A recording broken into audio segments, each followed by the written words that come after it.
లోకంలో అహంకారం హెచ్చుమీరినప్పుడు ఆ అహంకారులందరినీ కడతీర్చడమే మంచి పని. ఇప్పుడు కూడా పరశురామ ప్రభువు కార్తవీర్యార్జునుడిని అంతం చేయటం ద్వారా ఈ లోకంలో దుష్ట సంహారం ఆరంభమైనట్టు అనిపిస్తుంది. అంటే పరశురాముడి వల్ల సామాన్యులకు న్యాయం జరుగుతుంది. అప్పుడు ఎటువంటి వారికి అన్యాయం చేసే ధైర్యం ఎక్కడా ఉండదు.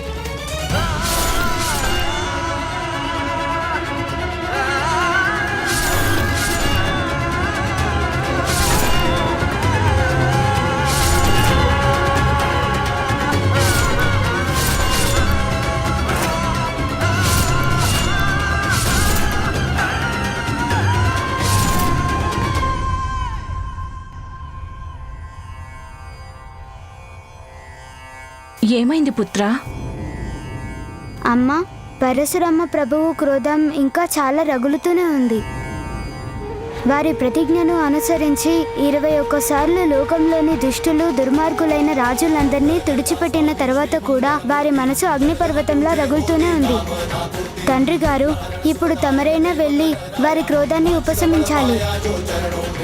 లేకపోతే వారి సంహార విహారం నిరంతరం కొనసాగుతూనే ఉంటుంది.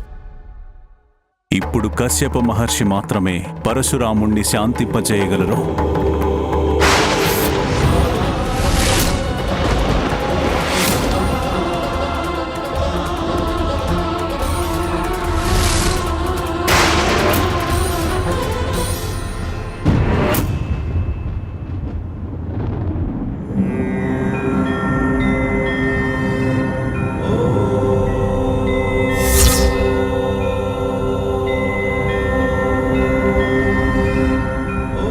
కశ్యప మహర్షుల వారికి ప్రణామాలు.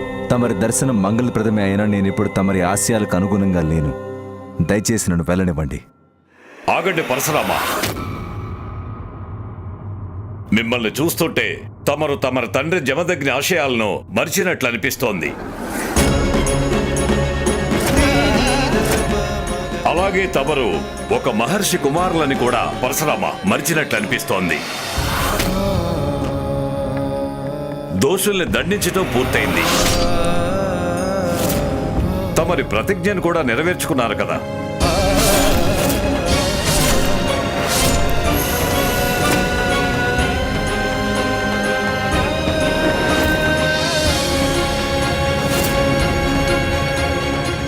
ఇంక తమరి ప్రతీకారం ఎప్పుడో తీరిపోయింది. ఇప్పటికే క్రోధావేశాలకు లోనై అన్ని పరిధుల్ని అతిక్రమించారు మీరు. ఇదేనా ఒక ఋషి కర్తవ్యం? అయినా అహింసాపరుడైన జమదగ్ని మహర్షి అంతటి వారి పుత్రుడికిది ఇది చేయదగ్గ పనేనా?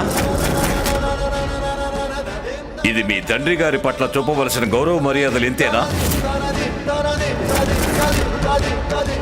ఆయనకి అన్యాయం చేస్తున్నది శత్రువులు కాదు, స్వయంగా పుత్రుడే చేస్తున్నాడు. ఎలాగైతే బయట శత్రువుల్ని అంతం చేశారో అదే విధంగా పరశురామ మీ మనసులో జరుగుతున్న అంతరంగ యుద్ధాన్ని కూడా అంతం చేయాలి.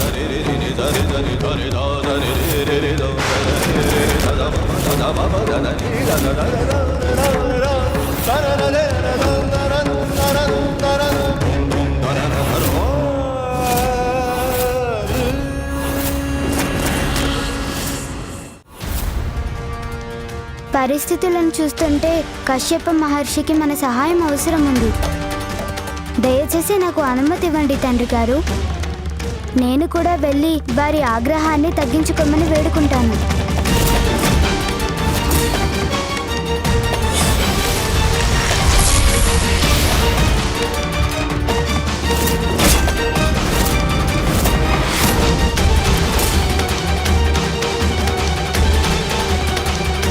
గణపతి పరశురాముల మధ్య ఇప్పుడు జరగబోయేది ఏ ప్రళయానికి తీసిపోయేది కాదు.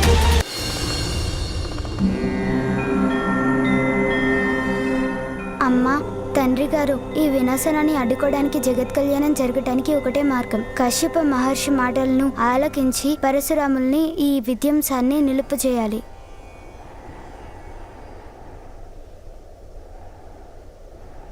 నిజం చెప్పారు గురుదేవా. నాకు నా తప్పేంటో తెలియజేశారు. నేను ఈ క్షణమే క్రోధంతో నేను చేస్తున్న ఈ స్వైర విహారాన్ని నిలిపివేస్తాను. మరి ఇప్పుడు నా కర్తవ్యం ఏమిటి గురుదేవా? ఈ ప్రశ్నకి సమాధానం మీ దగ్గరే ఉంది పరశురామ. ఇప్పుడు ఈ భూమండలమంతా తమరి అధీనంలోకి వచ్చింది కనుక దీని పునర్నిర్మాణానికి ఎలాంటి పథకం కావాలో మీరే నిర్ణయించుకోండి పరశురామ. మహర్షి, నేను ఈ భూమికి అధిపతిని కావాలనుకోవడం లేదు. దయచేసి తమరి భూమిని దానంగా స్వీకరించండి. తమరి దానాన్ని నేను తప్పక స్వీకరించగలను. ఇప్పుడు తమరు ఎక్కడ ఉంటారు? నేను అందరికీ దూరంగా ఏకాంతంలో జీవించాలనుకుంటున్నాను.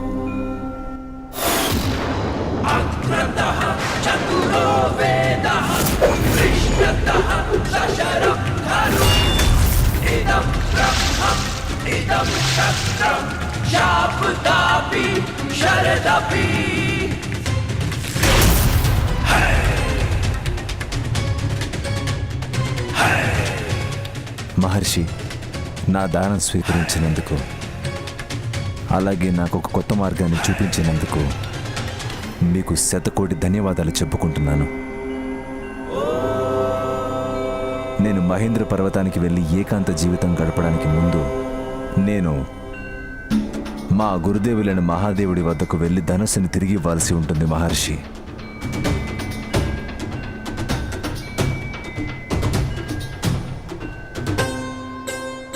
నాకు సెలవిప్పించండి.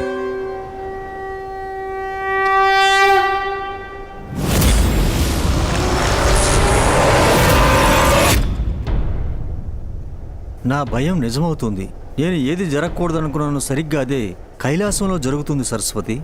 దేవాదిదేవా మహాదేవా, ప్రణామాలు దేవదేవా, ప్రణామాలు మాత.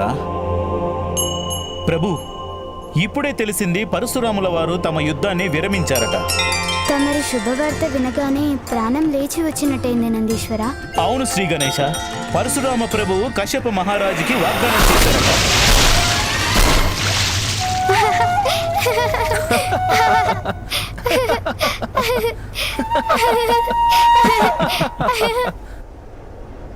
నందీశ్వర తమరు మాకెంతో మంచి శుభవార్త తెలియజేశారు. అందుకు గాను తమరికి అభినందనలు. అయినా నీటి బిందె చేజారిందంటే ఎవరో ముఖ్య అతిథి వస్తున్నారన్న మాటే కదా.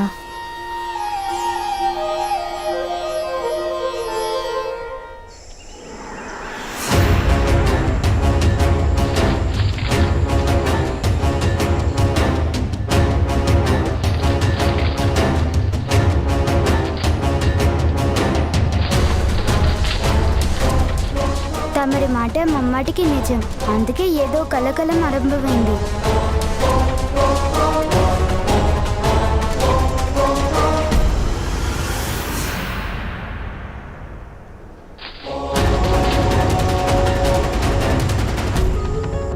అదిగో అక్కడి నుండి ఏదో పెద్ద ఆకుల సైన్యమే తరలి వస్తున్నట్టుంది ఇక్కడికి.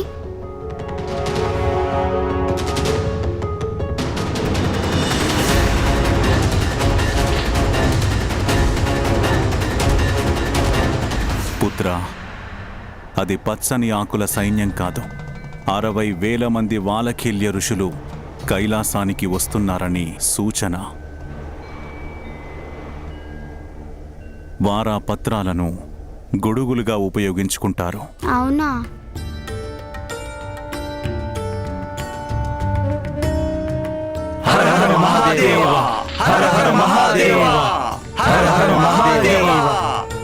అవును స్వామి, వాళ్ళు బాల ఋషులు. అయినా తండ్రి గారు, వారు ఎవరు?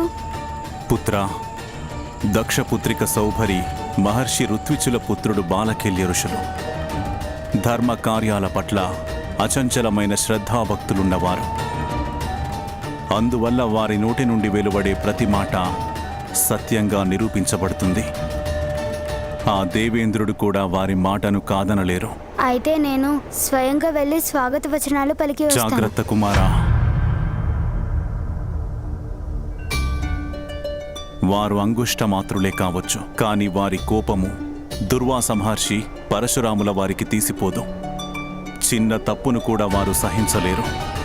వారు దుర్వాస మహామునిలాగే వారి నోటి నుండి భస్మం చేసేంతటి శాపాలు కూడా వెలువడతాయి. అందువల్ల వారితో జాగ్రత్తగా ఉంటే అంత మంచిది. అయితే సరే తండ్రి గారు, ఈ విషయాన్ని తప్పకుండా గుర్తుంచుకుంటాను.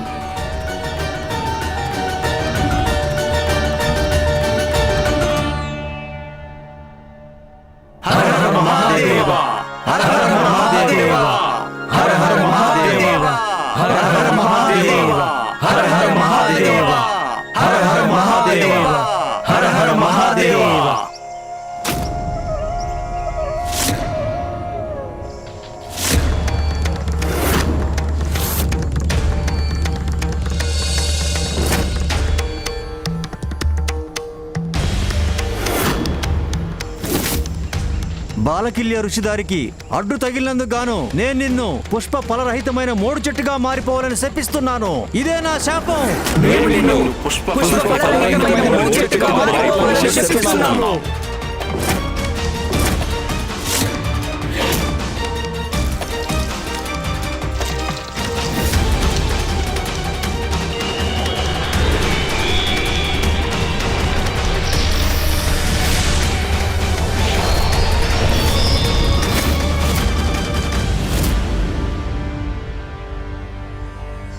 హర హర మహాదేవ, హర హర మహాదేవ, హర హర మహాదేవ, హర హర మహాదేవ. బాలకిల్య మహర్షి వచ్చి మనకులా శాపాలిస్తే ఎలా? బాలకీల్య మహర్షులకు ఏ లోటు రానివ్వకూడదు. అందువల్ల మనం వారికి ఘనమైన స్వాగత సత్కారాలు జరపాలి. ప్రభు, మేము వారిని ఆహ్వానించడానికి ఏర్పాట్లు చేసుకుంటాం. ఆజ్ఞనివ్వండి.